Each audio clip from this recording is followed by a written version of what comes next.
Chapter 6. Post-Evidence Phase. Various Philosophical and Religious Questions. The subjects we will be discussing in this chapter aren't directly concerned with disproving the principle of evidence of belief, and that's why I named the chapter Post-Evidence Phase. Because there could be something within a person's heart that is preventing them from believing, even though they know that the evidence for faith is true, and that the doubt they still have in their heart doesn't contradict the fundamentals of belief. This is a condition called emotional atheism, and I don't mean by it that the person's questions or skepticism are trivial, or that they don't require attention, but rather that anyone who has these questions or issues should examine them in the light of the evidence of belief they're already convinced with, letting these be the judge, and consequently being able to hold on to their faith despite the presence of such disturbances. But to do the opposite and start questioning the now established fundamentals of faith, according to the aforementioned doubts, is either emotional behavior or yielding to whimsical wishes, and can never be a correct logical behavior supported by reasonable justifications. On the other hand, I will discuss subjects that demonstrate the real ugliness and terrible contradiction of the irreligious thought structure, but I don't consider that this result can be solely relied upon as independent evidence for the fallacy of irreligiousness. Number 1.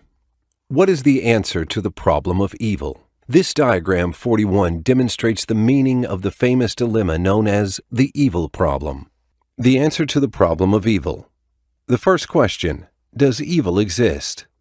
The Epicurean's design is 1, if yes, then; 2, if no, then. Our answer is yes. But God's creation of evil is not evil in and of itself, because it brings about greater good, which makes goodness the end result, and achieves higher purposes, such as people who deserve goodness, gaining it through having patience toward evil, resisting it, and struggling against it, or people who deserve punishment being subject to it through the sole means of their willful choice of doing evil. The second question, can God prevent evil? The diagram's answer is 1, yes, 2, no. Our answer, yes, he can prevent evil, as he's capable of everything. But he doesn't, because evil contains necessary goodness, as previously shown. The third question, does God know about all the evil? The diagram's answer, 1, yes, 2, no. Our answer, yes, as he is knowledgeable of everything. The fourth question, does God want to prevent all evil? The diagram's answer, 1, if yes, why is there evil? 2, if no, then God is not good and merciful. Our answer, no, because if he prevented evil, those who deserve goodness wouldn't be able to gain the goodness contained in recognizing evil and resisting and confronting it. And those who deserve punishment because of their choice and their ability to commit evil won't be punished. Because if God holds someone accountable for an evil deed this person never wanted or willed, he wouldn't be just, and this shows that leaving room for evil to appear and be recognized is the way his mercy is given to people who deserve it, and his perfect justice is attained by punishing those who choose evil, unlike the way the diagram puts it. The fifth question, then why is there evil? The diagram's answer, 1, to test us. If God is all-knowing, he would know what we would do if we were tested. Therefore, there is no need to test us. 2, because of the devil. An all-powerful, all-knowing, and all-good God could and would destroy Satan. Our answer, yes, to test us, and for the wisdom we mentioned. And God knows what we would do because he is all-knowing. And he did not test us in order to know, as the diagram claims. But the reason for this test is to show, demonstrate, manifest those actual deeds, in order to show us from what we know that we did out of our true free will, that we deserve the assigned judgment, and not because of God's previous knowledge of what we would choose. So, the reason behind the test is to establish in our eyes the merit of whichever assigned judgment, and not to help an all-knowledgeable God acquire new knowledge which he didn't have. The sixth question, can God create a world without evil? The diagram's answer, 1, yes, 2, no. Our answer, yes. The seventh question, why didn't God create a world without evil? The diagram's answer, 1, to test us, If God is all-knowing, He would know what we would do if we were tested. Therefore, there is no need to test us. 2. To give us free will. Our answer, both to test us and give us free will, and for other wisdom too. And the objection to the first answer was already discussed in question 5's answer. The 8th question. Can God create a universe and give us free will without the existence of evil? The diagram's answer, 1. Yes. Then why didn't He create a world without evil? 2. No. Then God is not all-powerful. Our answer, no, yes. And no, no. Because this is a meaningless play on words, meaning that it's an inherently impossible question. And that's why they call it the loaded question. Because the true meaning of the question is, can God create a world and give us free will to choose between good and evil, but without free will to choose evil? So the question proves the existence of free choice to choose evil. Then it denies the need for its existence, which makes the end result 0. When these people bring a true question, then we can provide the answer. And here is an open question for them. Mention only one difference between good and evil from your atheist and materialist viewpoint. Number 2. The materialist solution for the problem of evil. Is it atheism or sadism? When a human watches the pain of the people and animals around them and their mental or physical suffering, they naturally experience pain and bitterness themselves because of it. This is called sympathy. They would want to help alleviate their suffering, even if it's at the expense of their personal comfort, due to the natural feelings of mercy and love of goodness God put in each human's heart. They might sometimes wonder why God didn't prevent this when He could, since He's all-powerful, and He is no doubt more merciful toward His creatures/servants than they are themselves. He is no doubt the most merciful toward His servants, for He is the one who installed the mercy in our hearts. The logical answer is that God has a natural will as well as a cosmic will. The first one means that God loves, and the second one means what God willed to happen in the universe. What happens in this world must have occurred in accordance with God's will, but not necessarily what He loves, because He could cause things He doesn't love to happen in order to achieve a certain wise purpose, like shortages of money, or food, or health and well-being, in order for Him to test these people and give them the free choice to perceive the goodness contained within those disasters, and to choose freely the ways to live good lives in this life and hereafter, and other logical reasons, which are correct and very logical to us as believers. But the atheist who loses their faith in God and goodness because of this problem, and who doesn't accept these solutions which Islam provides, falls into terrible contradiction.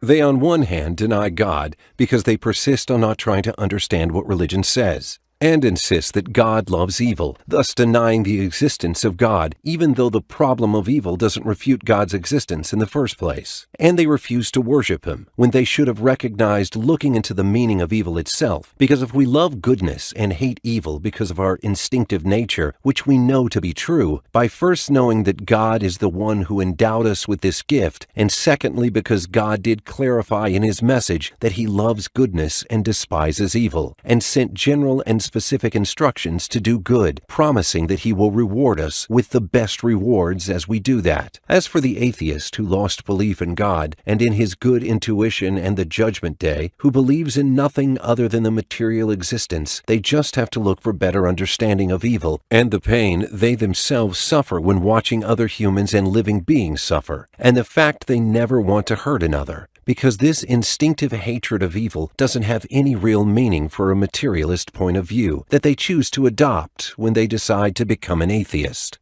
Sometimes enjoying watching these evils can be more appropriate for them, and they start seeing this enjoyment as a form of adaptation with nature. And that's because Darwinism tells you that individuals struggle and fight with each other in order to achieve their personal gain. So, if the pain they experience when they're watching others suffering is genuine and deep, they are certainly more self-defeated and less adaptive and competent than sadists, who enjoy humiliating and punishing people or watching them suffer. And these are certainly behaving in perfect accordance with materialism and the Darwinian natural laws, Because conflict with others for personal gain, which is supposed to be the secret of life and the reason for its existence, certainly have negative consequences for others, as there is an association between personal gain and inflicting pain and harm on others, and sympathy with other people's suffering becomes an obstacle that must be gotten rid of. Sadism is, considering the damage that happened to others, is in itself a personal gain, and this is surely a sign of healing in the materialist doctrine,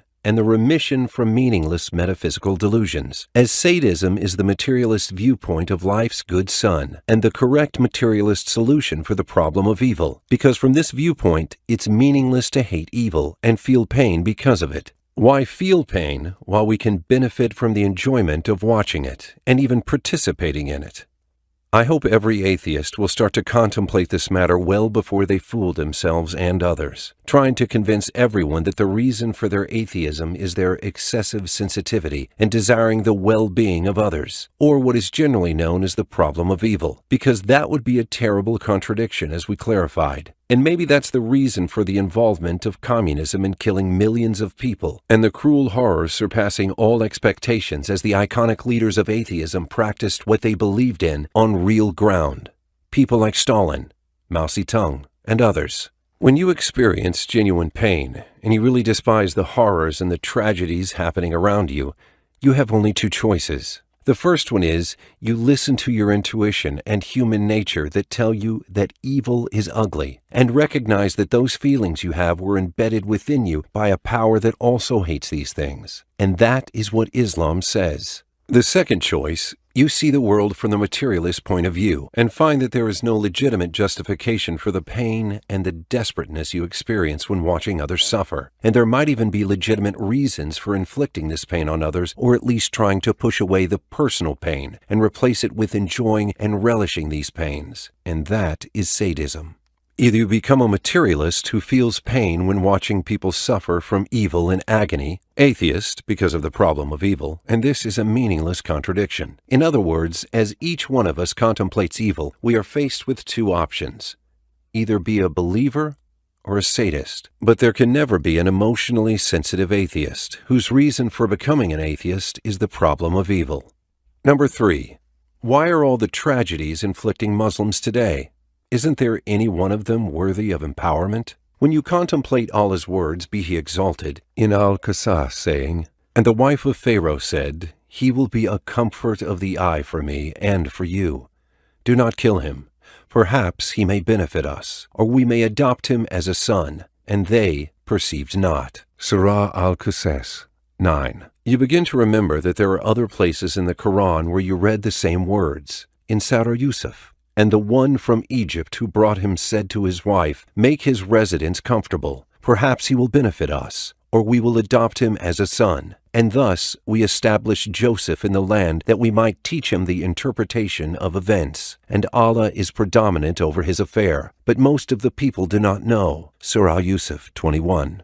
And this might make you want to know what kind of relationship exists between these two stories, and the location of the verses in these stories exactly. You soon begin to perceive a great secret about the laws of Allah which govern victory and enablement. This secret is the answer for the question, how is truth enabled to become victorious over falsehood? Which is also the answer for the question, why all these tragedies and hardships in the lives of Muslims?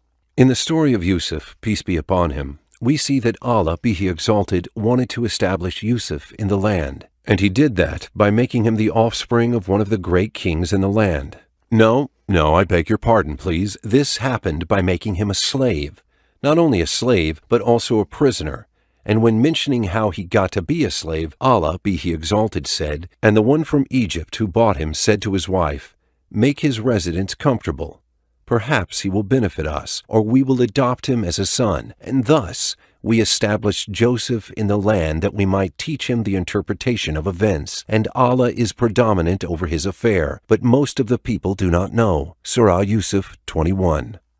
He established Yusuf in the land and enabled him to be a leader by being an owned slave? Yes, this is the means Allah chose to enable a human. Then when you look into Surah Al-Qasas, you find that Allah tells us about the criminal horrors committed by the Pharaoh of Egypt, and he, be he exalted, wants to establish those who were oppressed in the land, as he says, "Indeed, Pharaoh exalted himself in the land and made its people into factions, oppressing a sector among them, slaughtering their newborn sons and keeping their females alive. Indeed, he was of the corrupters. And we wanted to confer favor upon those who were oppressed in the land, and make them leaders, and make them inheritors, and establish them in the land, and show Pharaoh and his minister, Haman, and their soldiers through them that which they had feared." Surah Al-Qasas, 4-6. Very well. So the next verse will surely be a confirmation that Allah will send to the Pharaoh a prophet leading a great army behind him, to free those weak, oppressed people from his clutches, or to invite them for the truth. So if he refuses, he fights him and ends these troubles and afflictions the Pharaoh was causing, especially that Pharaoh used to claim that he is the true God, and exploit his authority and power to propagate that, and consequently ending his reign as part of establishing the truth over him and the ones who believed him. Not exactly. As you continue reading, you find the next verses as thus, "And we inspired to the mother of Moses, suckle him, but when you fear for him, cast him into the river, and do not fear, and do not grieve. Indeed, we will return him to you, and will make him one of the messengers." And the family of the Pharaoh picked him up out of the river, so that he would become to them an enemy and a cause of grief. Indeed, Pharaoh and Haman and their soldiers were deliberate sinners. And the wife of Pharaoh said, "He will be a comfort of the eye for me and for you. Do not kill him. Perhaps he may benefit us, or we may adopt him as a son." And they perceived not. Surah Al-Qasas, 7-9. How strange. Allah wanted to establish the Israelites in the land, so he sends them a baby boy.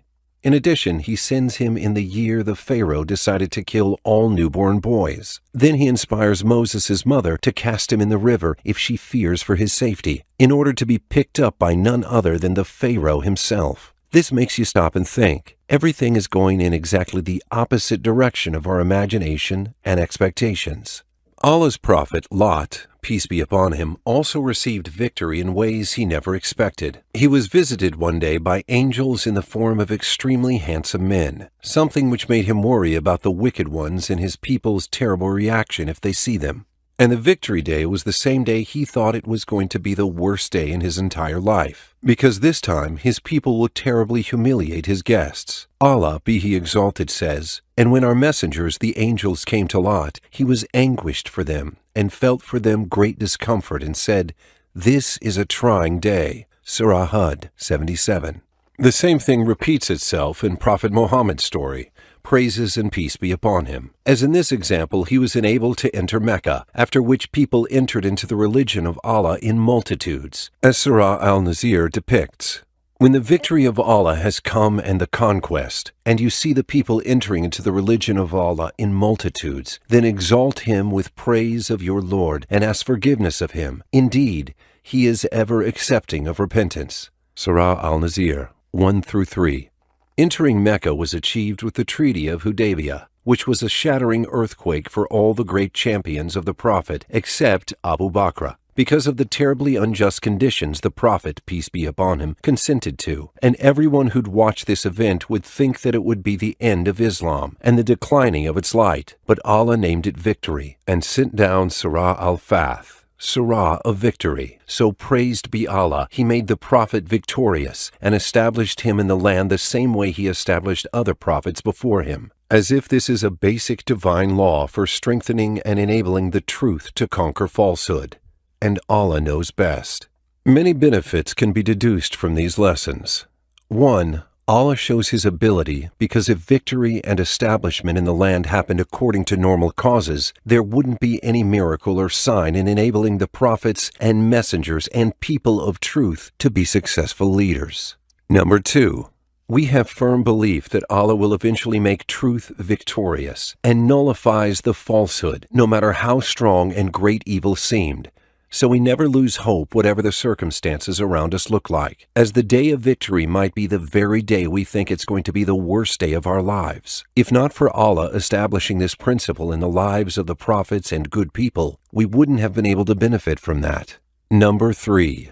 To realize patience as a way of worshiping Allah, which is the faithful partner of certainty in a Muslim's life, because patience is never an exceptional quality, but rather it's a virtue that Muslims always practice. We obey Allah patiently throughout our lives and teach ourselves to be patient by staying away from the things that displease Him. And we are also patient through painful hardships, which are Allah's gifts for us. A Muslim's life fluctuates between many degrees of patience, and that's why you find the Quran mentioning patience as a basic foundation in a believer's life, never departing them until they meet their Lord. The Quran also considers it the key to victory as shown in the Prophet's hadith. Know that with patience comes victory, and that with adversity comes relief comes, and that with hardship comes ease.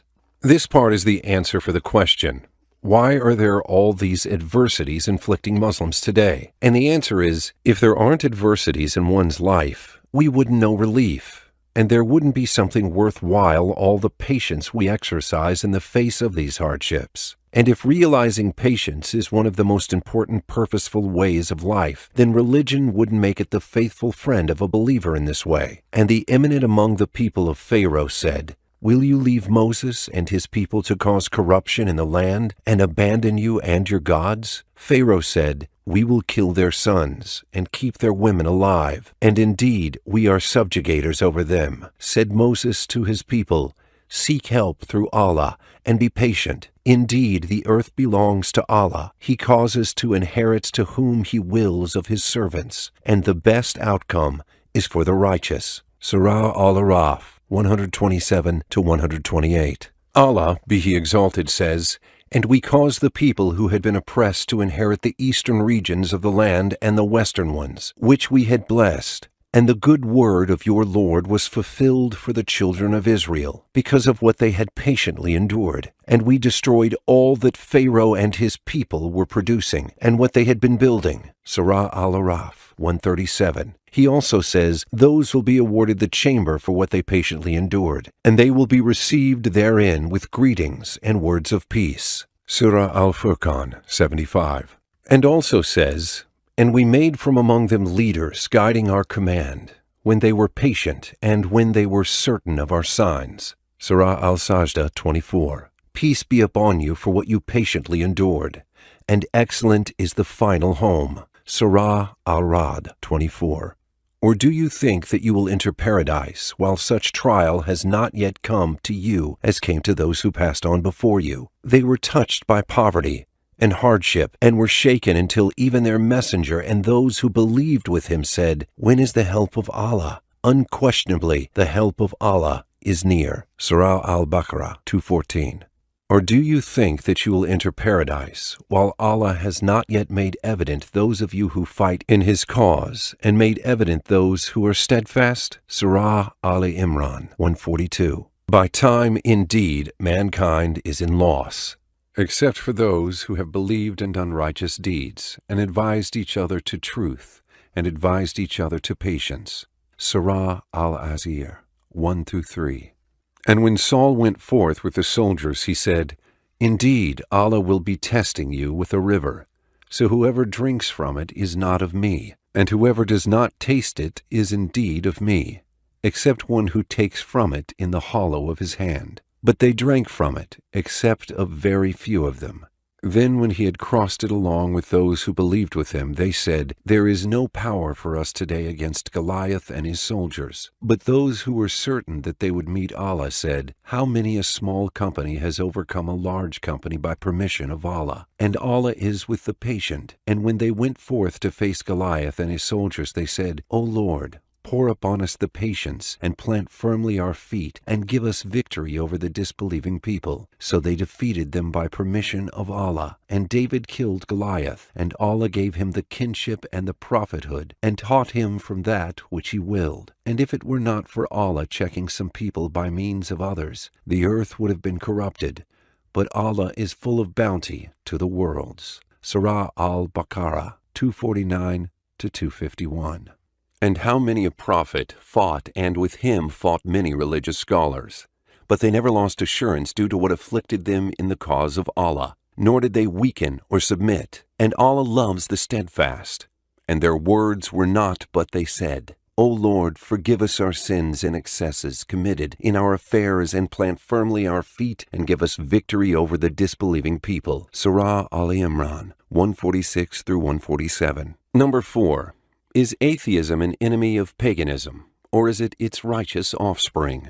For the first moment, some people would genuinely think that atheism is the product of our modern age, and that it has nothing to do with paganism, which was widespread in ancient times, because paganism is the worshipping of multiple deities, while atheism denies the existence of the Creator and many other gods. So these two would be totally contradicting. There are those who propagate this idea as one of the advantages of atheism, and portrays atheism as a necessary result and fruit of the increase in one's knowledge, and makes paganism parallel with the concept of religion and worshipping. So accordingly, as one gets to learn more about modern science, they naturally get rid of the concept of religion and servitude. But the truth is different, because atheism is a negative form of worshipping nature, by implicity, attributing all existence to nature, and this veneration is doubtless a form of worshipping, or positively with the presence of feelings of veneration for the forces of nature in one's mind, or continuously mentioning and announcing it, which is clear worship, and the latter group of people is known as pantheists, or believers in the unity of existence. And there's almost no difference between pantheism and atheism, but one must say that pantheists add a touch of beauty on their bitter atheist relief, because instead of trying to commit suicide after you find out that life is meaningless and that there is no creator, pantheism tells you not to do it. You'd better love and celebrate this fact. This touch is surely beneficial to the atheists, because atheism is a doctrine unfit for human consumption, and without a little beauty,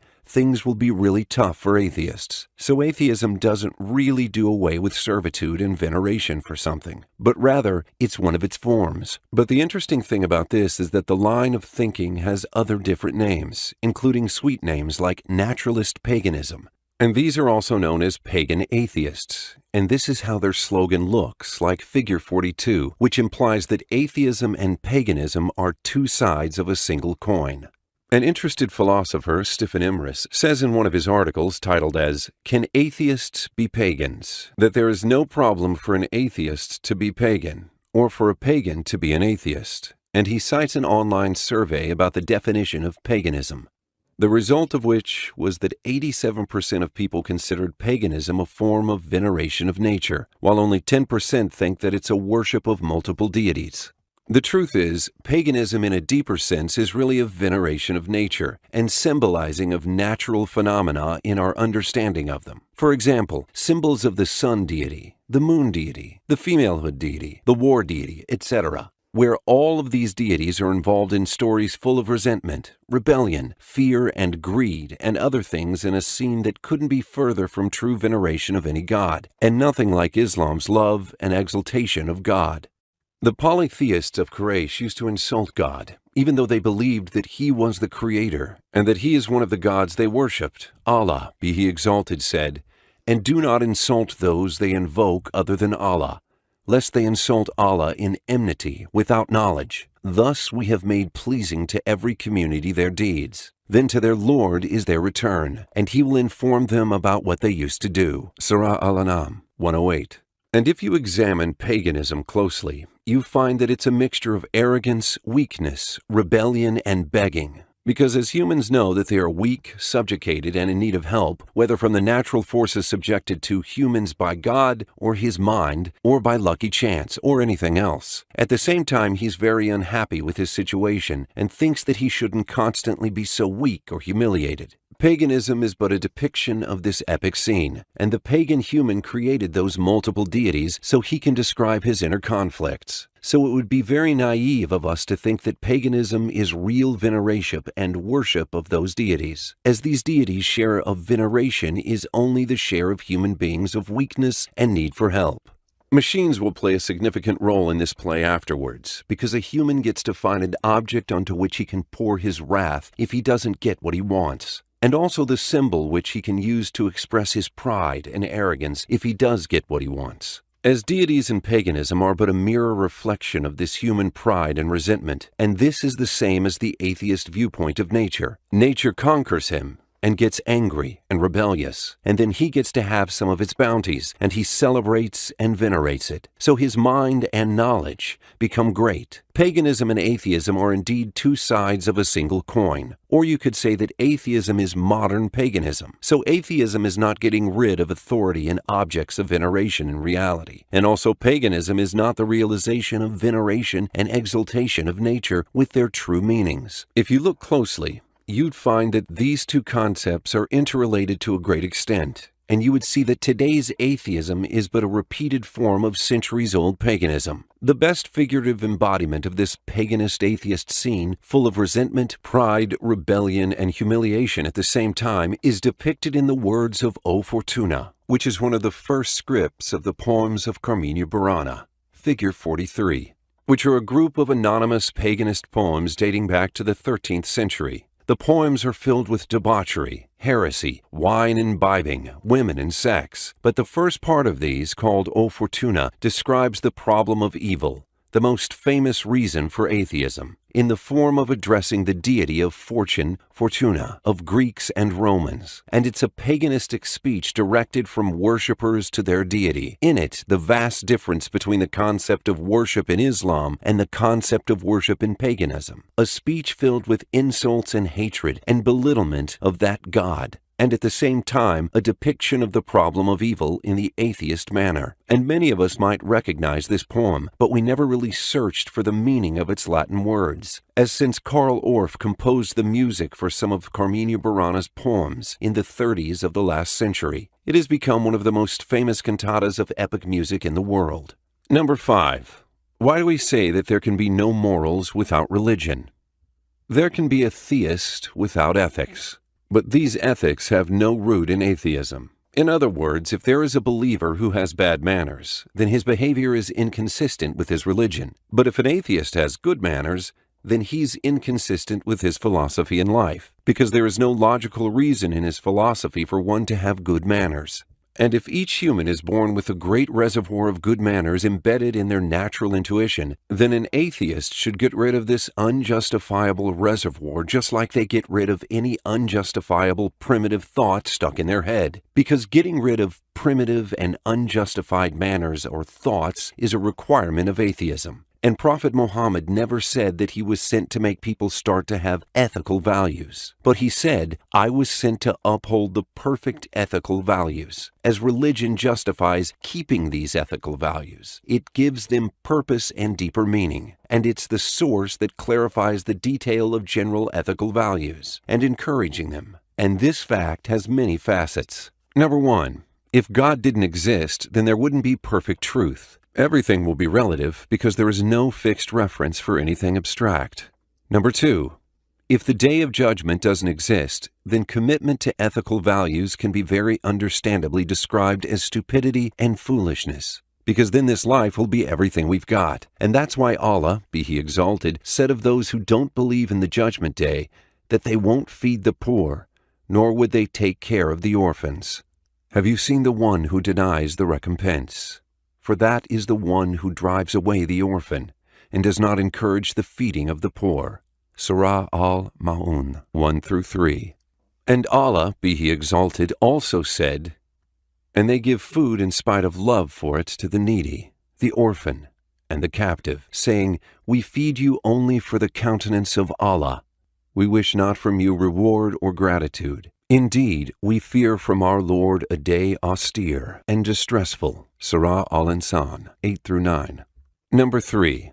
If a religious legislation that provides humans with detailed instructions for the correct ethical behavior in a certain situation, or any application of life that they don't know much about, a person could unknowingly participate in the destruction of the very things they want to repair. They might even kill and destroy, thinking that what they're doing is exactly ethical or correct, and that they are doing the right things. Number 6. What did religion give to humanity? Number 1. They made them learn the difference between themselves and animals governed by nothing but their instincts. Number 2. It ordered them to establish justice, and with good conduct, and giving to relatives, and forbid immorality, bad conduct, and any form of destruction or oppression. Number 3. It gave them the only true way to gain the contentment and support of the Lord of the worlds and enter his paradise in this life and the hereafter. Number 4. It taught them the reason for their creation, who created them, and what destiny is awaiting them, and saved them from the nihilist thoughts surrounding them, which devoid life of any meaning, because the result is one, dying and turning into a pile of dust, as there is no meaning to anything we could do in this life. Number 5. It gave them the Quran, which contains the medicine for every mental struggle and a cure for every destructive lust, turning humans from sick slaves of their lusts into sound people who are able to see the truth. Number 6. It gave them everything they need in order for them to know the most important truths, and the lack of need of any other source of information about their inner worlds and what's happening around them, and guided them for the worshiping ways to solidify and increase faith, and forbid them from doing the sins, because sins harden the heart, causing them to be blind from the truth. Number 7. It told them that if good things come to them and they are thankful and humble, then those things will be increased. And if bad things happen to them, they must be patient and never lose hope, all the time consoling them and telling them to expect good things if they are patient. On the opposite side, what did atheism and irreligiousness give to humanity? Number 1, it told humans that they are animals just like the rest of all the other animals, and that there is no real existence of things like mercy, chastity, abstinence, or good or evil or any humane meaning, as these are empty metaphysical things. Number 2, it told us that there is no God who guides us or mercies us or listens to us or to hold us accountable for the deeds we chose to do, as both the killer and the victim are equal, and unjust and the oppressed are equal, and the sane and crazy are equal, and nothing in life has a meaning, nor is there support or help or reference they could refer to. Number 3, it gave us a product that's unfit for human consumption, which sound minds and souls despise and shrink from. In all ages, some of them even had to worship idols, rats and mice, running away from the harsh loneliness they experience after the devil drove them away from the path of the one God and the religions of the messengers. Number 7. Which is more comprehensive, humanism or Islam? Islam is doubtlessly much more vast and inclusive, as there is not a single virtue out there which Islam didn't encourage. Humanitarianism is a part of Islam, but Islam has much more to say and give. For example, it tells us that we are servants of our Creator, the greatest honor for humanity, and teaches us the best way we can contact with our great Creator and serve Him truly. Islam presents us with the best principles to purify ourselves, physically and spiritually, to keep ourselves and our society safe and prosperous, preventing us from doing evil and destructive things which we sometimes do, thinking that these things serve good purposes, while in fact they open doorways for unimaginable horrors and destruction. Without religion and the knowledge that we have life after death, there would be no meaning for humanity, or good or evil or life itself, because all life is meaningless from a pure materialist point of view, and humanity and ethical values will turn into valueless delusions.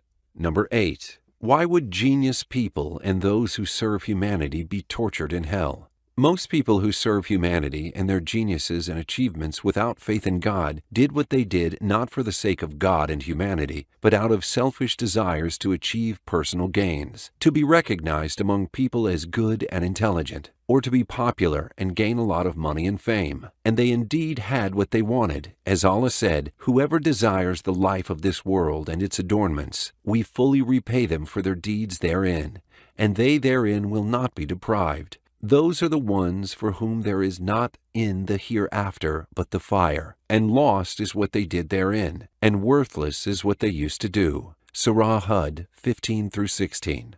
He also said, "And for all there are degrees of reward and punishment for what they have done, and it is so that He may fully compensate them for their deeds, and they will not be wronged. And the day those who disbelieved are exposed to the fire, it will be said, 'You exhausted your pleasures during your worldly life and enjoyed them. So this day you will be awarded the punishment of extreme humiliation, because you were arrogant upon the earth without right, and because you were defiantly disobedient.'" Surah Al-Aqaf 19-20.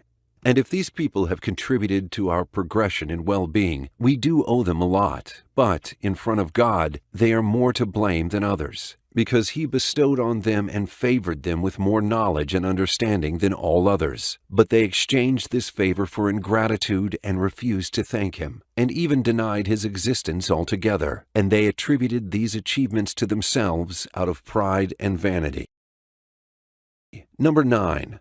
Why does God create us for venerating and worshiping Him when He doesn't need anything? Isn't He self-sufficient? The error in this understanding is a result of the erroneous thought that the purpose of any action is only either to gain a benefit or do away with harm. Otherwise, it would be a useless action. This is an erroneous measurement, because in truth, actions are necessary requirements of the existence of a self. If the self is perfect, then its actions are a necessary requirement and a result of its perfection. And if the self is imperfect, its actions are necessary requirement and a result of its imperfection. And as imperfection always seeks perfection, the desired purpose is refining the self by acquiring better qualities and getting rid of harmful ones. Anything else is just complete futility. A perfect self is always in a state of giving and establishing goodness. The desired purpose here is not restricted to acquiring personal benefits for the self. Gaining benefits could never even be part of the purpose.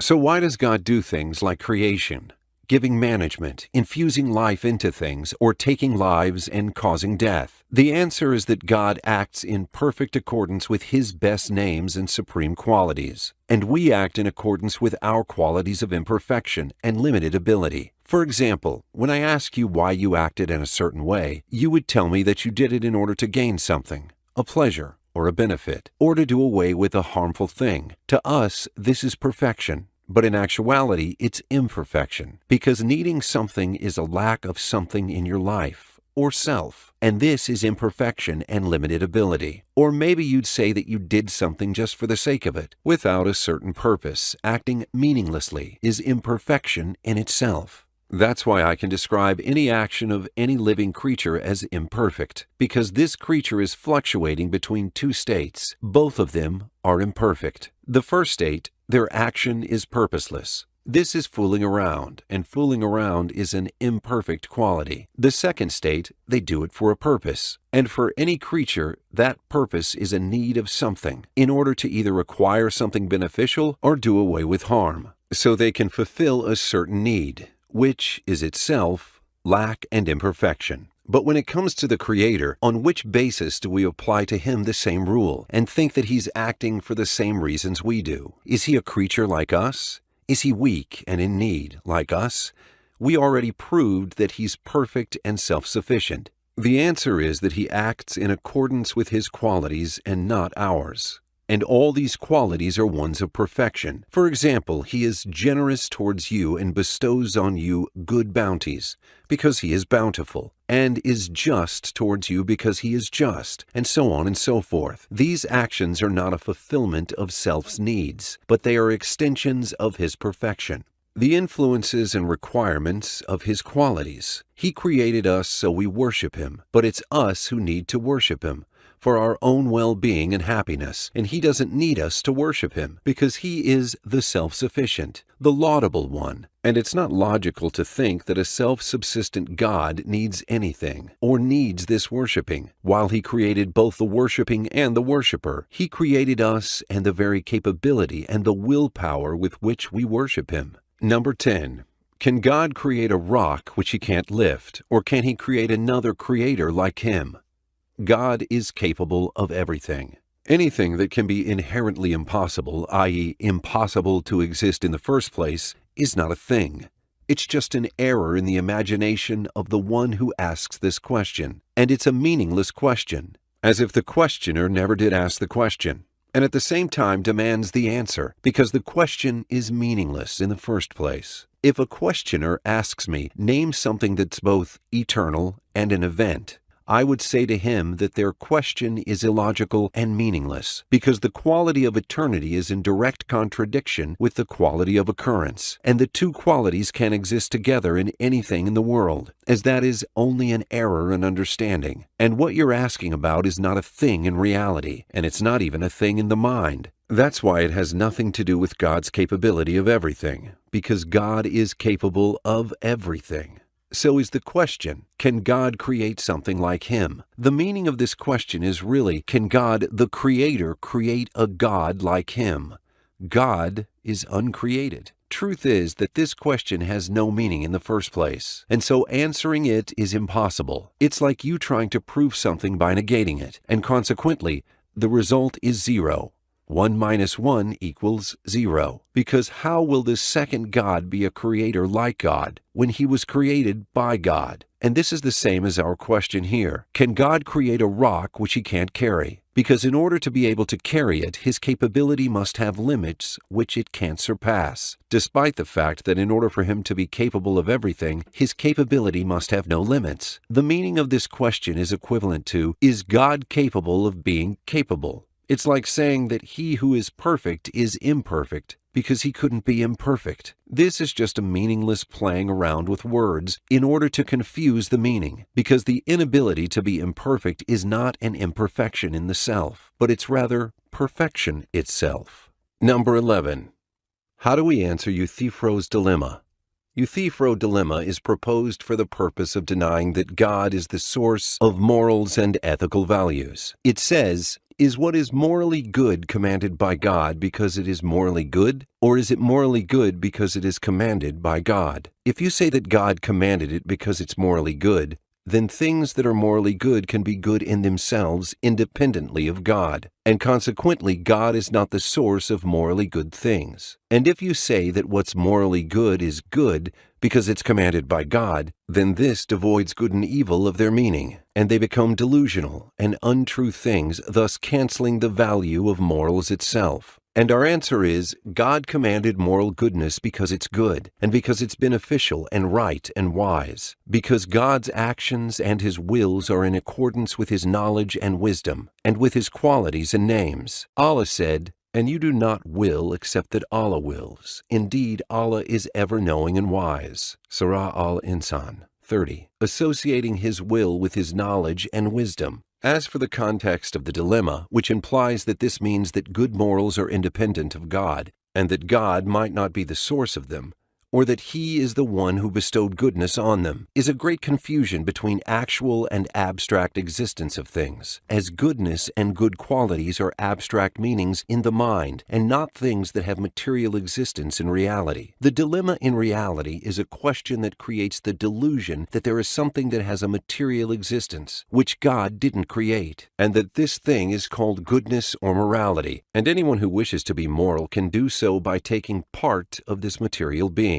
And this is unquestionably a silly and futile imagination. There is no material being that needs to be created, so we can wonder whether God had created it, or found it out there so he loved it. But rather, the existence of all meanings, whether they are good or evil, or wise or meaningless, or beautiful or ugly, the existence of all these qualities are established in God's knowledge since eternity, and not an existence of separate and material selves. This destroys the notion that they have independent existence, because they have only real existence in reality, because of God's knowledge of these meanings. And as for the embodiment of these meanings in reality, if this is of God's qualities or his actions, then it isn't created, and if it's not, then it's a creation of God, be he exalted. So, in our search for the origin or source of morals or meanings or values, we shouldn't fall into fallacies, deluding ourselves that we are searching for the cause of the existence of a thing, a separate self called meaning and morality, because if we did, the answer would be 1. There is no reason. So this self is eternal and independent of God. God is not the source of these morals. 2. This self has a cause, i.e., God created it, and so its existence is possible, and we can imagine that God could have created it differently. Morals are good because God commanded them. Both options are wrong. Because from the beginning, they fell in a fallacy we created for ourselves. That is the imagination that we are speaking of, a thing that has external and independent existence. The correct approach is to firstly know that the existence of morals is mental and abstract. Then we look afterwards for its source and find that morals are true in themselves, and that these meanings have been established since eternity, inseparable from the Creator and His attributes and knowledge. Number 12. How can a disbeliever get punished for eternity based on a finite lifetime? The questioner's measure of justice is to make the period of sin equal to the period of punishment, as if justice can only be established if the two periods are equal. This is an erroneous assessment, because punishment has got nothing to do with the period of time one spent doing a crime, and everything to do with the atrocity and ugliness of the crime. And no sane person doubts that, because there are many examples in our lives that show that it's completely insensible to adopt such an erroneous judgment by making the period of punishment equal to the period during which the criminal was free to do the atrocious things they'd done. This is even applicable in the relations between cause and effect in general, and not just punishment. If a car driver whose attention to the road is distracted for a few seconds, this could cost them their lives or the lives of their families and also others forever. A high school test lasts for only a few hours, but it determines the entire course of the students' lives afterwards. Also, when a man could kill another man in a few seconds, can we put the killer in prison for a few seconds? Of course not. He could spend the rest of his life in prison because of this crime that lasted for a few seconds. So what greater crime in this world that God created and ordered us to worship Him, sending the messengers and the messages, than the crime of someone who understands all of this, then chooses to reject everything? Number 13. Why can't the disbelievers just turn into dust and become nothing after they die, instead of going to hell for eternity? We can put this question differently as thus. Isn't it fair if a disbeliever's life just ends with their death and they become equal to animals which will turn into dust on the judgment day, or just become nothing, as any nothing else God didn't create? The answer is no. That is not fair at all, because the disbeliever committed a crime, while animals and the uncreated things didn't commit any crime. So, equality between them can't be justice. But what about mercy? Answer: no mercy for them, because they don't deserve it. Not because of lack of God's mercy, be He exalted, but because the disbeliever never asked for mercy at the time they should have asked for it, that time being this lifetime. The disbeliever doesn't really want the mercy of the most merciful Creator. Otherwise, they would ask for it, doing the things that were available to them which were in their capacity to do. There is no wonder, then, that those who refuse God's mercy won't find any mercy, because there is no source for mercy other than God's, which they missed while they were equipped with perfect capacity and free choice. This is really a great and fearful scene, which when contemplated makes one deeply feel the meaning of, there is no God but Allah. He alone exists without partners. 14. Why do Muslim imitators, e.g. being born in a Muslim family, go to heaven, unlike disbeliever imitators? Firstly, the survivors are ones who die as Muslims, and not whomever was born in an Islamic environment. And the difference is huge, because dying as a Muslim is success bestowed by God upon those who have goodness in their hearts, and it requires succeeding all temptations to disbelief in God during their lives, which everyone is subject to. Allah be He exalted said, "Do the people think that they will be left to say, 'We believe,' and they will not be tried? But we have certainly tried those before them, and Allah will surely make evident those who are truthful, and He will surely make evident the liars." Surah Al-Ankabut 2-3. That person who passed all trials didn't do that with the help of mere imitation, as the question portrays, implying that imitation caused the survival of others and the doom of others at the same time. Imitation is never enough at times of trial. Those survivors doubtless had other tools very different than imitation, and those tools don't have to be deep knowledge and intelligence, as restricting belief to abilities of deep understanding is one of the sophistries of al-Kalam philosophers.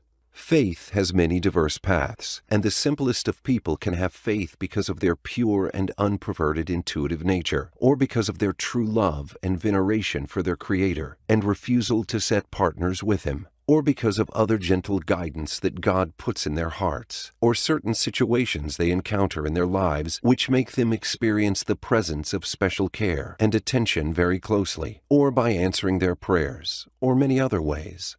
Deep study and intellectual knowledge of the evidence and inferential methods is useful for one who's engaged in discussions and answering arguments more than it's useful for filling one's heart with faith and tasting the sweetness of belief. And not all people get engaged in intellectual battles over religion, as God chooses to each one of us the kinds of guidance and trials and challenges suitable to each one's nature. As Prophet's Hadith says, tribulation will be presented to the hearts of people like a reed mat woven stick by stick, and any heart afflicted by them will have a black mark put into it, but any heart that rejects them will have a white mark put into it. Thus there will be two kinds of hearts. One is pure, like a white gemstone, and it will not be harmed by any tribulation as long as the heavens and the earth endure. The other is black and dusty like a worn-out vessel, neither recognizing good nor rejecting evil, but rather immersed in its desires. Secondly, no one will enter hell unjustly. Those who have no knowledge about the message are pardoned, and they are tested on the judgment day, as shown in the Prophet's Hadith about those who are insane, deaf, or too old, and those who die very young, and the people who weren't alive when the messenger came, or received distorted versions of the message. But as for those who received the message clear and undistorted, and this means that they received it in a way that's suitable for them, not needing to imitate or get the support of anyone else, then they reject it and choose to disbelieve, for fear of confronting their people, for example, or for fear of losing material gains or anything else of worldly gains, or for deep hatred for God or His religion, or any other reasons to disbelieve. God misleads them even more, because they refused the truth at the time they knew it was true. Allah be exalted says, "And we will turn away their hearts and their eyes just as they refused to believe in it the first time. And we will leave them in their transgression, wandering blindly." Surah Al-An'am 110. Number 15. How can a person have free will when they only do what was already known and predestined by God? Firstly, there is no connection between knowledge and predestination. Even in our human lives and with our limited knowledge, we are able to predict some of the future events. And they indeed happen, even though we didn't deliberately influence their course. If we, creatures with limited ability and knowledge, can do that, so how about the vast knowledge and arrangements of God? Secondly, humans are possessed of free will and the faculty of distinguishing good and evil. Otherwise, it would be unfair to address them with laws. Nor would it be just to hold them accountable for their deeds, to be rewarded with heaven or punished by hell for deeds they weren't able to choose. On the other hand, if a human's willpower and abilities are independent of God's capability, humans wouldn't be subjected to God, as everything God wills must happen, and everything He doesn't will can never happen, and nothing happens in His kingdom against His will. Because His perfect supremacy and sovereignty are perfect, combining between free will and God's supremacy could seem contradictory if we imagine that God needs to take away our free will in order for us to act in accordance with His will and wisdom. But if we remember that He's capable of everything and that He doesn't need anything in order for Him to do something, when we know that He isn't compelling us to do anything and that He doesn't take away our true free will so His will be done, and this is perfect justice. And because of His perfect capability, He was perfectly capable of creating free will in His kingdom. God is capable of giving us free will and doesn't need to take it away in order to achieve His will, because He doesn't need anything, and because He's capable of everything. If we rid ourselves from comparing God's perfect capability to the imperfect capability of His creation, the problem is then solved. God wills. And maybe this is what made some of the first Muslim generation, Salaf, say, destiny is in God's capability, and God knows better. Number 16. If God's capability is manifested in His creation, then where was His capability in eternity? This is a confusion between epistemological knowledge and ontological knowledge, and there is a big difference between the two. For example, our knowledge of the law of gravity didn't cause the law to exist. The law exists whether we know it or not. When we learned about gravity, our knowledge increased, but the power of gravity didn't increase, and our knowledge didn't cause it to appear suddenly. So are the qualities of the Creator, be He exalted, and to Him are the best examples. The existence of his attributes are as eternal as his existence itself, and their perfection is inherent whether we see that or not. The Creator is capable of creating, and is capable of everything, even if he doesn't create anything.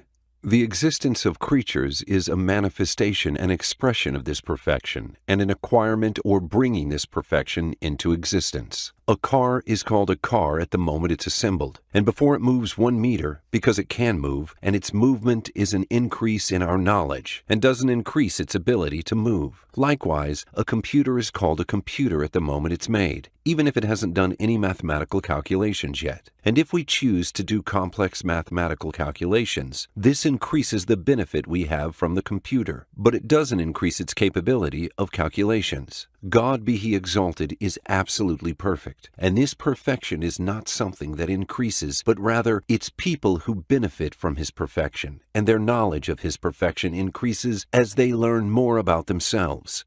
This human knowledge doesn't increase his perfection and doesn't establish it. Number 17. Is there a conflict between Islam and experimental science?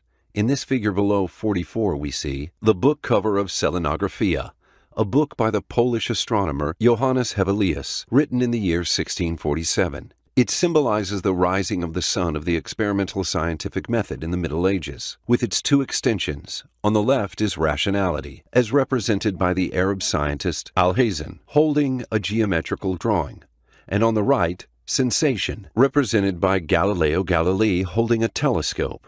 And even though experimental scientific method is considered a given fact, an axiom in the minds, and its discovery can't be attributed to a specific person, that's why we find in ancient Egyptian papyrus, for example, a diagnosis for various ailments, and the prescription for the suitable remedy for each ailment, like Eber's papyrus, figure 45, and also engravings representing medical and surgical tools on the Temple of Kam-Ombo, figure 46. But Muslim scientists like Al-Hasan ibn al-Haytham, al-Khwarizmi, Ibn Hayyan, al-Razi, al-Kindi, al-Biruni, and many others had great contributions to the scientific establishment of the modern renaissance of the experimental scientific method, which can be denied only by the ignorant or people with agendas, as admitted by the objective Western scholars themselves. This invalidates the illusion that implies that Islam contradicts modern experimental science, or that modern science pioneers are exclusively atheists and irreligious scientists. Number 18. What is the advantage of reliance upon God and not employing the necessary means alone to reach our objectives?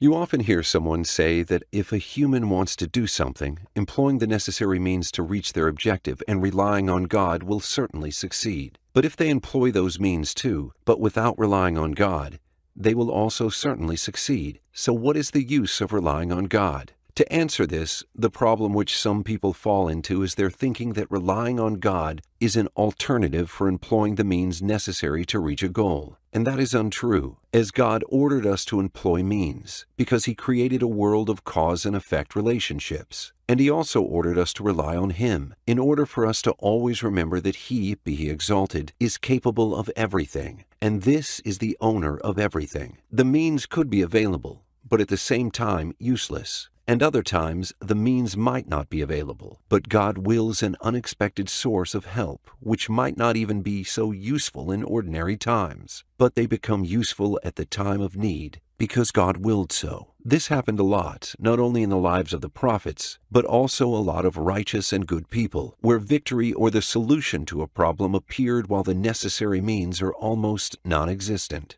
Islam encourages us to look for and employ the right means, just like all materialist doctrines do. But Islam added something important that gives us the dominion over nature, instead of being helpless slaves of nature. This addition, which is the difference between us and the atheists, is that if necessary means don't exist, this means worshippers lose every hope, unlike believers who rely on God, who don't lose hope and never despair, but they exercise the highest degree of patience.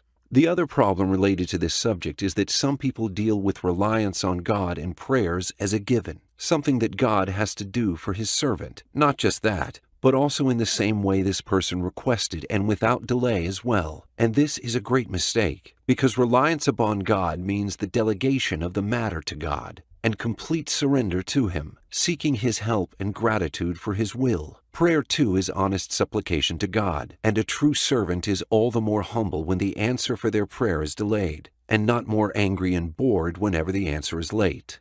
Number 19. Why do intelligent people go astray if religion is so clear and irrefutable? This is the core of the hateful blind imitation and following of masters and authority, unfortunately, and it's one of the greatest tests. Allah said, "And we did not send before you, O Muhammad, any of the messengers except that they ate food and walked in the markets, and we have made some of you people as trial for others. Will you have patience? And ever is your Lord seeing." Surah Al-Furqan 20. And God often gives us glimpses of the kind of conversation that will take place in hell between the masters, people of any authority, kings, presidents, religious scholars, and even science pioneers, and the ones who followed them blindly, where the followers blame their masters and dignitaries, because they rejected God because they followed them. Allah, be He exalted, says, "The day their faces will be turned about in the fire, they will say, 'How we wish we had obeyed Allah and obeyed the Messenger.' And they will say, 'O Lord, indeed we obeyed our masters and our dignitaries, and they led us astray from the right way. O Lord, give them double the punishment and curse them with a great curse.'" Surah Al-Ahzab 66-68. It's of God's blessings upon people that the foundations of faith in God are established at the core of all sciences and axioms and simple facts, and at this level everyone is equal, and they don't need each other's advice. Then, after that, they are various in their capabilities and knowledge, as God gave the simplest of people the ability to seek the truth for themselves, without following anybody else in matters of faith, even if they were followers of their masters and dignitaries in other worldly matters. But there is a question: why disbelief is widespread among masters and dignitaries, and peoples of power and authority? The answer is because pride and clinging to the worldly gains are some of the biggest reasons for oppression and staying from goodness. And these are diseases of the heart which can afflict everybody, but are rampant among people of power and authority. Allah, be He exalted, said, "No, but indeed man transgresses because he sees himself self-sufficient." Surah Al-Alaq 6-7. Number 20. Why does God care for the disobedience of an individual on a tiny planet in this vast universe? Answer: why would the person himself get angry when God cares for their disobedience, and doesn't get angry when they see how God takes care of His creation, as tiny as their size in the universe, bestowing on them His gifts of magnificent bodies, equipped with sound veins and arteries, and hearts and brains, livers, kidneys, lungs, and with sight and hearing, and the ability to understand and speak, then created for them bounties of delicious foods and drinks, and made for them spouses and children to enjoy with. Then He sent down the books and the messengers, and made easy for them the sciences that enable them to be masters of this world. And why does this person get angry and bitter, and make of themselves an enemy to God, and denies His existence when a few of these gifts and bounties are taken away from them? Doesn't the same logic they follow tell them that the greater the Creator is, the more this Creator should be neglectful for them? And if praises are given to God for His care and attention to each tiny creature barely seen with the eyes, when He gave them its most suitable structure to their environment and arranged for that tiny minute creature their most suitable foods and life, why isn't the same, God be praised, when He cares for the actions of humans? And if God said that it's okay for the tiny negligible to kill hundreds and thousands and even millions of other humans, as negligible and insignificant as He is, will God then be praised too? I put in these questions in order to show the futile contradictions in this premise, which tries to imply that God holding humans accountable for their deeds is something inappropriate for a great God, because perfect greatness and capability and knowledge and sovereignty entail that He doesn't neglect anything in His kingdom, small or big, and trying to portray the negligence of the tiny insignificant human as a sign of greatness, and that His care for the deeds of humans is imperfection in God, is a lame attempt that's contradictory to one's mind. In addition, misdeeds like adultery, theft, killing, and other deeds are not trivial things, and humans are not trivial things in this universe, but they are creatures who've been honored by God, and this materialist measurement of triviality and greatness is certainly a kind of stupidity, because humanity and goodness and morals and beauty and justice and everything that has meaning in people's lives, if we use the same measurement they use, the weight of all of these things will be smaller than that of the tiniest atom in this universe. These are all trivial things in the eyes of materialism. Number 21. Where is the wisdom in killing an apostate? When a questioner asks, why does Islam order the killing of the apostate, when Islam doesn't rely on the number of believers and never fears skepticism? In order to answer this question, there are things that must be made clear first. Firstly, who is an apostate? It's the person who announces their disbelief, as hypocrites are not killed even if their hypocrisy is obvious. As long as a hypocrite doesn't announce their rejection of the faith, they are still externally Muslim and should be treated as one. As for the apostate, they don't only announce their rejection of the faith, but they also invite other people to do the same. Secondly, does Islam kill someone because they are a disbeliever? No. The ones who are born this way are just like anyone of different faith, and those who come to us seeking refuge and safety, their blood is forbidden, as the Prophet's hadith, peace be upon him, shows. Whoever kills a Mahudi, a non-Muslim living under Muslim rule, will not smell the fragrance of paradise, although its fragrance may be detected from a distance of 70 years. In another hadith, if anyone wrongs a Mahudi, distracts from his rights, burdens him with more work than he is able to do, or takes something from him without his consent, I will plead for him, the Mahudi, on the day of resurrection. Thirdly, are the arguments of Islam weak? Never. It's a religion that challenges all humankind with the solidity of its arguments and commands its followers to invite people to Islam by means of intelligent conversations and debates, on the condition that those who do that are well equipped for this purpose and not lay people who aren't professional in the domains of discussion and debate and who have good knowledge of the details of the religion. Fourthly, does Islam care about acquiring great numbers of believers and compels people to convert? No. As Allah says, there shall be no compulsion in acceptance of the religion. The right course has become clear from the wrong. So whoever disbelieves in Taghut and believes in Allah has grasped the most trustworthy handhold with no break in it, and Allah is hearing and knowing.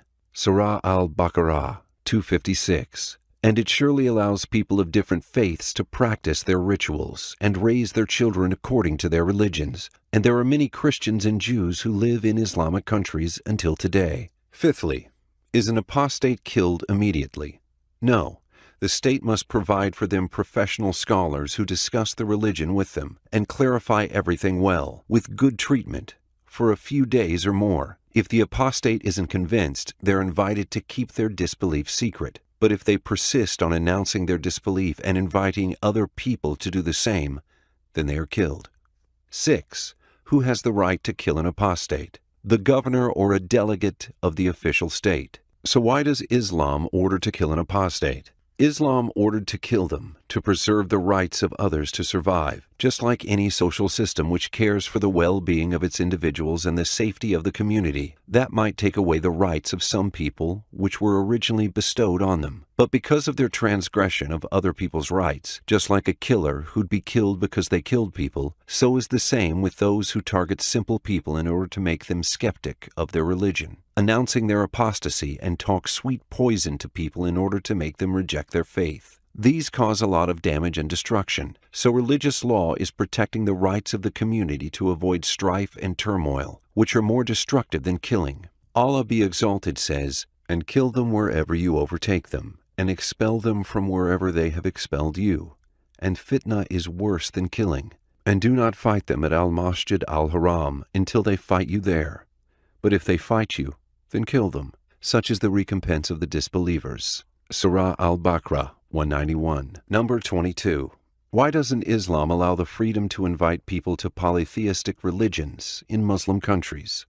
The answer for that question is based on the understanding of the true difference between truth and falsehood first, as Islam is a religion that doesn't fear discussion or debate because it's the truth and it's the fastest spreading religion in the world, despite all the weakness and tepidity afflicting the nation, especially during the last centuries. So, we rejoice if a non-Islamic country gives more freedom to Muslims or allows the invitation for Islam in its land, But the opposite is incorrect, because how can people who have the truth allow falsehood to be freely invited to their land? Let's have an example to simplify this subject. If a country that legalizes prostitution allows the building and establishment of Islamic preaching centers or mosques on its land, can a sane person say that Islamic countries should do the same by allowing this country the freedom to invite the prostitution and build official brothels? So it's known that inviting to something equals debates plus means. As for debates, the doors are always open whether Muslims like it or not, because they are ordered to invite all people to Islam. And this can't be done except by means of discussions and debates, and for all parties to present their arguments, but on the condition that the Muslims who do this be equipped with the necessary knowledge, as we said before, whether those preachers are present in Islamic countries or other countries. As for the second requirement, the necessary means, Islam obliges its followers to follow certain regulations of justice in their invitation for God, and forbids them of using lies and cheating and deluding others, or engaging in fallacious arguments, or any other kind of injustice. In addition to that, all people must be treated well, without the slightest attempt to coerce people into converting to Islam, and it doesn't ask non-Muslims to abide by the same rules, even as many of them lie and cheat and speak ignorantly of our religion and curse our sacred symbols, and if circumstances permit, they would establish for us Inquisition institutions, as they did to our ancestors in Andalusia. Number 23. Does Islam degrade women? This is one of the most incredible arguments, and I don't know how the enemies of Islam propagated this idea, turning the truth upside down by making honor and veneration look like an offense. Here are some concise answers for the most famous arguments they're propagating, exploiting the ignorance of Muslim laypeople and others. 1. The general Islamic laws address both men and women equally, except for things specific to women in their nature. So if Islam does injustice to women, how come it didn't do the same to men? Number 2. Islam didn't ask the woman to alter her kind emotional nature, to turn her into a deformed, rough creature as they do in the West under the slogan of equality. And that's why it absolved her from the liabilities that need a lot of firmness and resolve, and situations which might bring about hostility, like testimonies related to debt and money transactions, and reconciliation between people, and so on. So it required that the witness of 2 women be equal to 1 man's. So is this injustice or more comfort to her and mitigation of problems where she could meet unnecessary challenges? Whomever thinks that this is an evidence that Islam belittles women's intelligence, we tell them that a liability which requires great intelligence and memory skill like narrating hadith is surely much more important than testimony. As in this case, 1 woman's memorization of the hadith is accepted in Islam. The mother of the believers, Aisha, R.A., is one of the greatest hadith narrators, as it was reported that she narrated and taught more than 2,000 hadiths. And Allah, be He exalted, ordered the Prophet's wives to narrate hadith and narrate the Quran verses exactly the way they are inspired. Allah, be He exalted, said, "And remember what is recited in your houses of the verses of Allah and wisdom. Indeed, Allah is ever subtle and acquainted with all things." Surah Al-Ahzab 34. Number 3. Islam didn't deny a woman's right to work and earn money, but it put regulating conditions for it, like avoiding men's congregations, while women in the West continue to suffer from all kinds of harassment. So, is this protection of a woman or injustice? Number 4. Islam obliges a man to fulfill all of a woman's financial needs and to take care of her, whether she is an unmarried sister, a daughter, a mother, or a wife. But we don't see the West taking care of women unless they are young, and when the expiration date of the Western woman is finished, they are put in elderly care homes or thrown out in the streets without any support, just like any consumer product. Number 5.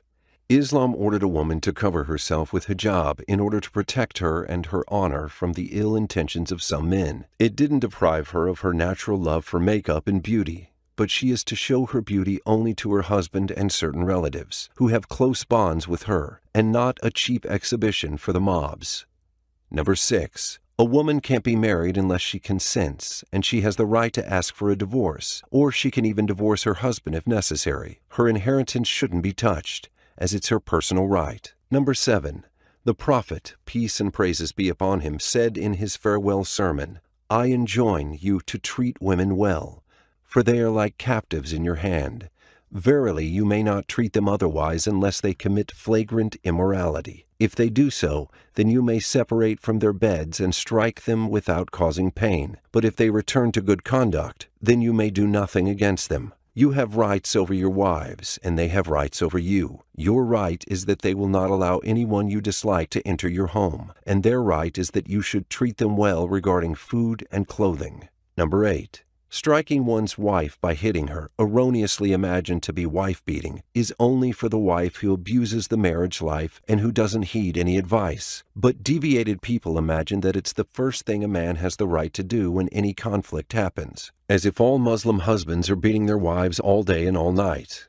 When God made it the third and last resort when no advice or separating beds work, as Allah, be He exalted, says, men are in charge of women by right of what Allah has given one over the other, and what they spend for maintenance for their wealth. So righteous women are devoutly obedient, guarding in the husband's absence what Allah would have them guard. But those wives from whom you fear arrogance, first advise them. Then, if they persist, forsake them in bed, and finally strike them. But if they obey you once more, seek no means against them. Indeed, Allah is ever exalted and grand. Surah Al-Nisa 34. The Prophet even put conditions for this striking. It shouldn't be beating, and as mentioned in the farewell sermon, it shouldn't be painful, and it shouldn't hurt or leave a mark, because it's a punishment, but only an action that warns her against the danger of her attitude, and the fading away of the affection and tranquility this attitude causes, which are the basic foundations of a Muslim home. Number 9.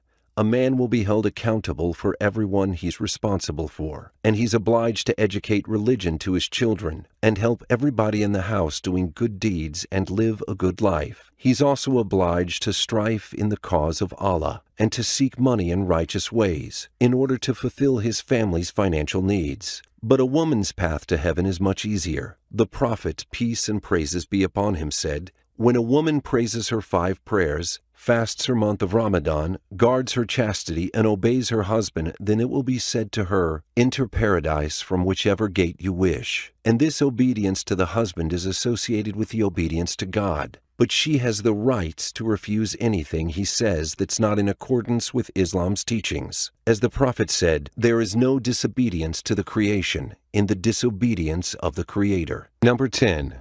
Islam ordered a man to treat his wife as part of him, to feed her of his food, and buy her the clothes she needs, and never say a bad word to her, not to strike her face, or leave her in bed, as shown in Hadith. What right can any wife demand of her husband? He replied. You should give her food when you eat, clothe her when you clothe yourself, not strike on her the face, and do not revile her or separate from her except in the house. Number 24. False signal.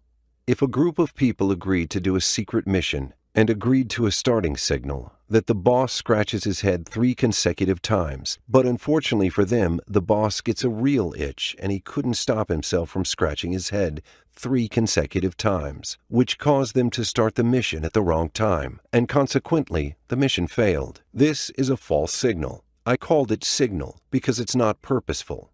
It doesn't have a real objective meaning by itself, just like all the words and codes we use, as there is no casual relationship between scratching one's head and starting secret missions. And I called it false, because it doesn't convey the desired message agreed between the parties. An atheist perceives religion as something that doesn't have a real objective meaning, because to them, if it wasn't for the religious scholars and the religious fools, there wouldn't be any necessary need that calls for religion with all its foundations and details and rituals. In their eyes, it's a false sign that doesn't contain within it any real meaning or benefit, but it exists only because of the false pretensions of the religious people, which they see as delusions, or mental suggestions, or anything else. But in the end, it's something useless and valueless which doesn't contain any truth. But the biggest problem with an atheist is that they continuously talk about the importance of knowledge, and work, and civilization and human rights, or even talk about drugs and sex, forgetting all these things are also false signals, because that's the use of knowledge, and studying this universe and harnessing the forces of nature. Does this give us more luxury? What's the use of the existence or absence of comfort and luxury in our lives? After all, these are all silly electric signals in our brains, which we were haphazardly brought about by the blind mechanisms of nature during our evolutionary journey. What is the objective difference one gets from having the company of the most attractive woman in the world or the ugliest, or to get nothing at all? What is the meaning of beauty and pleasure when everything is founded on false signals? You could fall in love with a fly if your ancestors didn't take a different evolutionary course that made you love blue eyes instead of red ones, and soft hair instead of harmonious antennas, and accumulated fats in the breast instead of the slenderness and strength of wings. A believer, on the other hand, sees all life with everything in it as a false sign. The world just exists for us to enjoy its pleasures, and there is nothing in it that's meaningful in and of itself. Everything in life, whether big or small, are destined to nothingness, and the only true and meaningful life that exists is life after death. It's the only life we have. It's even the only reason that gives anything meaning, because if we are the children of this material world, the word of meaning itself wouldn't have a meaning in the first place. Both teams see that there is something worth living for, and that there's something that doesn't have any meaning or worth living for. It's a false sign. But the atheist's choice, in fact, makes both these things a false sign. Number 25. Can humans think that they are the product of a deterministic and materialist process, led by Darwinian evolution, and at the same time think that they are humans who both enjoy and are endowed with values and morals which matter doesn't possess? I think the life of George R. Price answers this question well. George R. Price is an American scientist who has important contributions to many different fields: physics, chemistry, programming, and biology, to the point that he was nominated for different Nobel Prizes in 4 completely different fields. He was a very ferocious atheist who vehemently opposed everything metaphysical or supernatural, and a very loyal materialist. This caused the destruction of his family and his divorce from his Catholic wife, leaving her with their 2 daughters while he left for London in 1957. During his stay in London, he read a short scientific article written by W.D. Hamilton and published in a Nature magazine. The article was a foundation to the solution of one of the greatest dilemmas facing the evolution theory: the question of how altruism appears and continues to exist when it contradicts natural selection. Hamilton's paper, who is considered to be the greatest biologist after Darwin, was just a simple idea, and he didn't even mention a single reference for his idea. So Price put a mathematical equation describing Hamilton's idea about the natural selection of close relatives, which even included the famous axiom of survival of the fittest. That was the moment when the world began to speak of Price's genius, especially after he and Maynard Smith applied the game theory to the biological systems in 1972. But what was even more incredible is that right after Price, the militant atheist, put his famous equation, and as the world began to applaud his genius for the first time, he surprised everyone with a strange announcement. That is, his equation could have been easily discovered by anyone else, and that it was a wonderful inspiration and a gift from God. Soon after that, Price converted to evangelical Christianity. In actuality, Price's equation says that what we regard as pure altruism is in fact selfishness that's concordant with natural selection. And this is what Richard Dawkins described later with colloquial language in his book, The Selfish Gene. And this means that ethical morals never existed, and that pure materialism governs everything. This is a conclusion that Price never accepted, and he spent the rest of his life trying to overcome his equation, but he unfortunately couldn't. Price used to go out into the streets of London, searching for homeless people in order to give them food and money, and he even used to take them to his house until his house became filled with them. Then he donated everything he had to the poor and became homeless, sleeping in the streets and cleaning public toilets until he committed suicide in 1975. Price did all that to prove to himself that he's a human being, and that the motivation that drives him is a non-materialist, ethical, and spiritual one, and to prove to himself that he's much more than what natural selection and materialism are saying about him. Today, atheists speak day and night of the perfect harmony between materialism philosophy. Price must have understood the materialist natural selection theory, or is it possible that atheists don't really understand what humanity really means? Number 26.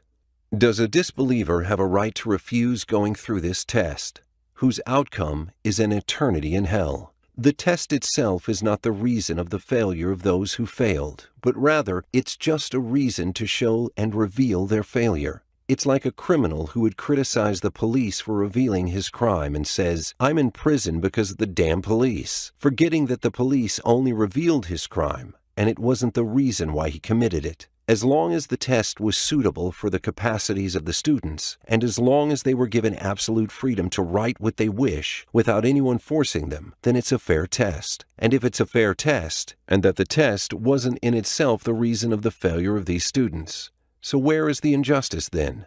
The test didn't change anything in the results, but it only revealed those results, and that's why it can never be unfair. In other words, no one fails because they were tested, but because of their unwillingness to seek and employ the available causes of success. And just like a lazy student doesn't have the right to refuse a test that would reveal their failure, a disbeliever also doesn't have the right to refuse a test that will show their ungrateful and criminal attitude. And whomever thinks that it's unfair to come to this worldly test because they weren't given the choice in the beginning, and that that's a good excuse for him in front of God, is just like a man who's presented at court with the charge of murdering all the passengers and raping women on a train. And when the judge asks him why he committed all those crimes, he said that he did because he didn't choose to be on that train from the beginning, because he was on the wrong platform, and that all the things he did weren't crimes because he didn't choose that train.